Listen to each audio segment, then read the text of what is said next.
I am 17 female, have a child Aaliyah, she is 6 years old, with my ex Jacob, he is 33 years old. He has a new girlfriend Regina, she is 27 years old. We just finalized a court order he requested after meeting her and currently have complete 50/50 custody.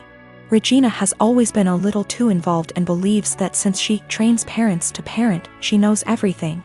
Every time I ask Jacob for help with Aaliyah, he comes with suggestions from Regina instead of workshopping things between the two of us. She has been overstepping for years. Jacob and I are pretty much parallel parenting now and do everything separate, including birthdays and even parent-teacher conferences. He brings Regina with him to his meetings. Regina picks Aaliyah up from school every day because I don't get off work in time, and he did not want to pay for the after-school program, since he did not need it during his time. So of course he jumps at the opportunity to involve Regina. Well, I currently am trying to find a car because I lost mine, so she ends up bringing Aaliyah to my home instead of our meeting point. When she showed up with my daughter, she was being really quiet and looked sad. When I asked her what was wrong, she wouldn't tell me, so I confronted Regina at her car, who said she took away Aaliyah's tablet and TV time because she refused to do her homework and kept her home from cheerleading practice until it was done, so she missed it. Aaliyah loves cheer, and this was just cruel to me. It's something she and Regina connect over, and she got her all into this sport just to use it as a tool to control her? To rip away when she feels like it? She's 6 years old, and that was not her place. I have told her before she was not allowed to discipline, but she said, if she is going to have Regina in her care, she will have to discipline her, and since she does not yell or hit, she doesn't understand the problem. I told her she is not a mom and should not be acting like one. She said this is why Aaliyah has behavior issues in my care and left. I called Jacob and demanded that Aaliyah is put in the after-school program, and he refused, saying I was being ridiculous. But the parenting plan says no cruel punishments and that only the parents should lead most discipline. If he's doing what she says all the time, how is he leading? Now she is refusing to bring her to my home, and I have to Uber to the meeting point, which is costing me loads of money. Is this something I could take them back to court about? Edit to add that she keeps her for a couple hours after school until I get off. That's how she had enough time to discipline her. Yes, there is a clause about meeting partners. She's been around a few years, that's not the issue. She's just too involved in parenting and has been for a while. I feel like there are certain boundaries that should be in place and certain things only parents should handle, like discipline and PT conferences, etc. She claims she kept trying to get her to do her work, but she just refused, saying she wanted to play on her tablet instead. She should have called me or her dad when this happened. Cheerleading was Regina's idea. She was a cheerleader and pushed for Aaliyah to join. Aaliyah fell in love with it, and now I feel that Regina is using that to control Aaliyah. Do what I say or no cheer. She's 6. If she kept refusing to do her homework, she should have called me to discuss a consequence. If she's alone with Aaliyah during either parent's time, she needs to discuss with both parents what the course of action should be for discipline. She is not a teacher. She is not a professional we are paying for, therefore guidelines need to be followed. Since we met, my boyfriend has been on and off of Tinder. I've been very clear that it hurts me, but he always defended it as just him wanting an ego boost. A few months ago we had a major argument about it where I threatened to leave, and I honestly thought that was going to be the end of it. Pretty naive, really. Also, I should note his ex before me left him for this very reason. I feel like an idiot for thinking he'd ever change. Today I woke up and realized he'd been using my phone and his email was logged in. I noticed he'd gotten an email from an app called Hinge. Just to give you an idea of the kind of app this is, the description read, the app that was designed to be deleted. Great. My stomach instantly dropped. I logged into it with his phone number, and he's put up profile pictures of him that I've taken when we've been on days out together. In his description he's got things like, we'll get along if you like Chinese and have a dog. If you're silly and comfortable and overshare. He's also put in as a strict preference that he wants to be matched with Hindus/Muslims only. I'm white British. I knew something was going on yesterday but wasn't sure what. He was acting differently and it was making me so anxious. He had the nerve to tell me that I must just be hormonal? I think the worst part about it is his reaction to all of this. He heard me crying, acted concerned, and then saw me with his phone. At which point he just took it from me and went back to bed. That was about an hour ago, and the only interaction I've had with him since was him asking me to open the bathroom door.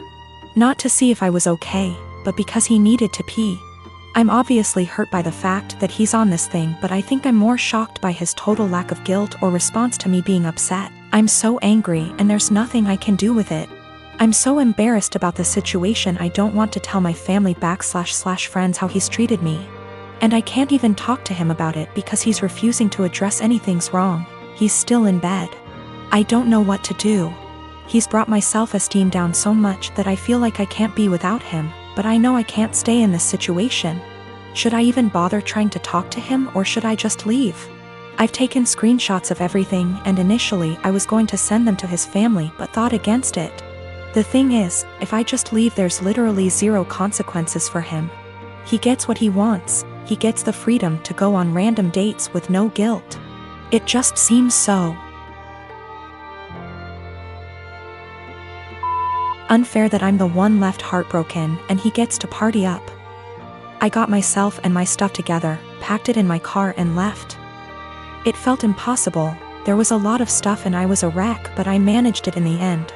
Throughout the whole time, he was just in bed pretending to sleep, which made me angry more than anything. I felt like he couldn't care less. We'd been living together for 2 years, but fortunately, in September I decided to get my own student apartment. Obviously, I knew then that things weren't going well, and thank God I made that decision because now I have a place to stay. Whilst I was sat on the driveway in my car ready to leave, I got a text from him saying, "I'm not going to insult you by asking you to stay or to come back, but could you please leave the keys to the house?" I had already left them, but that last dig at me made me so mad and hurt. No apology, no goodbye. Just leave the keys. I guess that's my closure. I'm sad that this shit show of a relationship has come to an end, angry that it happened the way it did, but funnily enough, I'm relieved. I can do what I want now and get on top of my self-esteem issues. I'm driving down to see my mom and the rest of the family tomorrow. I haven't seen them since Christmas and I absolutely cannot wait. The anger's still there, but I'm just going to get on with things. I absolutely cannot waste any more energy on that guy. My boyfriend and I have been together over a year and living together about 6 months. He's an extremely light sleeper. We never used to have problems, but I'm now on medicine that causes me to have more insomnia, so it's harder for me to fall asleep. Lately, we've gotten into fights because he's being absolutely unrealistic about any noise in general. I can't clear my throat quietly, sneeze or even yawn without him grumbling, groaning, or yelling at me at how loud I'm being.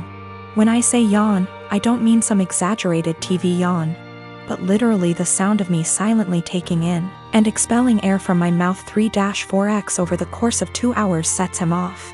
Sneezing is very rare and it's also quiet, but if I have to make any noise, I do it as silently as possible. But it's not enough for him. When I was extremely sick with the cold, he made me sleep on the couch because I was having a tough time sleeping without being able to actually blow my nose to breathe. But when he caught it a week later, I gladly let him sleep in the bed and helped take care of him when he woke up in the night because he wasn't feeling well. I've argued with him multiple times that it's unfair for him to expect absolute silence and be mad over the air he hears from a yawn, but he just shuts me down and tells me to be quiet because I've disturbed him from being right on the edge of sleep. I understand that when you're half asleep you're particularly grumpy, we've all been there. But it winds me all the way up that I already constantly have to cater to the way he needs tons of space. Meaning I have to sleep pencil straight all night or on the side not facing him if I want to move my legs at all. And then this sound thing. I've had previous BFs who were heavy sleepers that snored, made lots of noise, and honestly that bothered me less than constantly having to be alert to his needs. He says that earplugs don't work and he only likes to hear the fan, so white noise is out of the question. I don't want to go downstairs because then I'll just stay up, and I don't want to keep taking melatonin every night, but I'm this close to not renewing our lease together next year if things don't change. It also makes me feel like if we got married and had kids he'd just expect me to be up all the time dealing with the baby, so he can sleep, or complaining about his sleep, or if one of us was to have a chronic sickness that we'd have to sleep in different bedrooms, because of how selfish he is. I am a 28 years old female, was named after a really obscure character from Greek mythology. My preferred nickname is taken from the end of my name. I always introduce myself with my name, but you can call me nickname.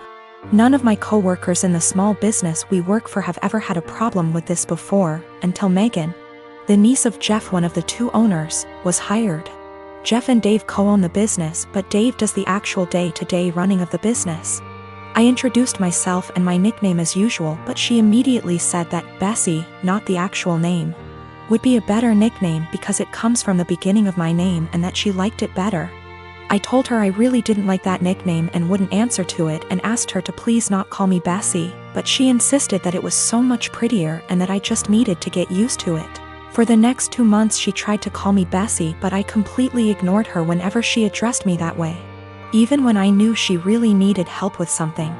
She would call my desk phone and say, "Hey, Bessie," I would reply, "You have the wrong number, there's no Bessie here," and hang up. She then tried to get some of the employees outside the office to start calling me Bessie, but I quickly shut that down. I usually finish my work early and help them with a lot of tedious little things that aren't part of my job description, and threatened to stop helping them unless they used my preferred nickname.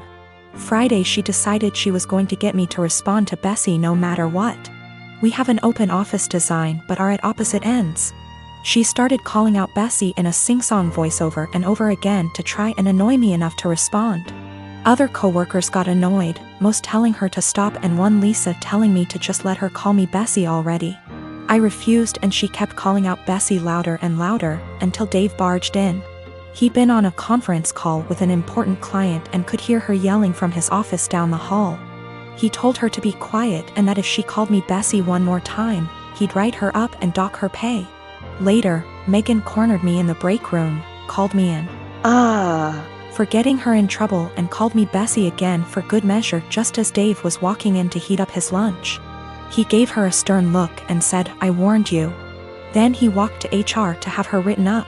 Lisa is saying I'm the for never helping Megan, and that, if I had been nicer or hadn't fought her so hard on the nickname, she probably would have given up on it a while ago, but because I made such a big deal out of it, it became a challenge.